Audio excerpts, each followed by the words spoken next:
ഒരു cinema direct ചെയ്യാൻ ആഗ്രഹിക്കുന്നവരാണോ നിങ്ങൾ? അവരോട് എനിക്ക് തരാനുള്ള ചെറിയൊരു ഉപദേശവുമാണ് ഇന്നത്തെ എൻ്റെ വീഡിയോ. ദേ ഈ കാണുന്ന എൻ്റെ പോസ്റ്റർ ഞാൻ അനൗൺസ് ചെയ്ത് ഈ സ്റ്റേജിൽ നിൽക്കുന്നതിന് മുമ്പ് ഏകദേശം 10 വർഷത്തിനിടയ്ക്കുള്ള ആ യാത്ര അലച്ചിലുമുണ്ട്. കൊറോണയ്ക്ക് എൻ്റെ ജോലി നഷ്ടപ്പെട്ടപ്പോൾ അന്നെടുത്ത സ്ട്രിക്റ്റ് തീരുമാനമാണ് ഇനി ഞാൻ സിനിമ ഡയറക്റ്റ് ചെയ്യാൻ എൻ്റെ പാഷൻ്റെ പുറകെ നടക്കുന്നുള്ളത്. പക്ഷേ അതോടുകൂടി നമ്മുടെ വരുമാന മാർഗ്ഗമെല്ലാം അവിടെ സ്റ്റോപ്പ് ആവുകയാണ് ചെയ്തത്.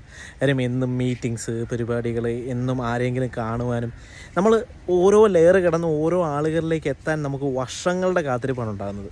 നിസ്സാരമല്ല. നാളെ ഒരു സിനിമ ഓണാവുമെന്ന് ആലോചിക്കും. എന്നെ അറിയാവുന്നവർ പലർക്കും അറിയാം, പലപ്പോഴും ഞാനൊരു സിനിമ ഓണാകുന്നതിൻ്റെ വക്കിൽ വരെ എത്തിയിട്ടുണ്ട്. പക്ഷേ അവിടെ നിന്ന് എൻ്റെ വൈകിട്ട് പോയിട്ടുണ്ട്. ഇപ്പോഴും സാഹചര്യങ്ങളെല്ലാം ഒന്നും പറയാൻ മേലാത്ത അവസ്ഥയിൽ തന്നെയാണ് നമുക്ക് നിൽക്കുന്നത്. സോ നിങ്ങൾ ഡയറക്റ്റ് ചെയ്യുന്ന ഒരു സിനിമയിലേക്ക് ഇറങ്ങുന്നതിന് മുമ്പ് നാളെ നടപ്പാകുന്ന ഒരു കാര്യമല്ല ഇത്. വർഷങ്ങളെടുക്കും, ക്ഷമ വേണം.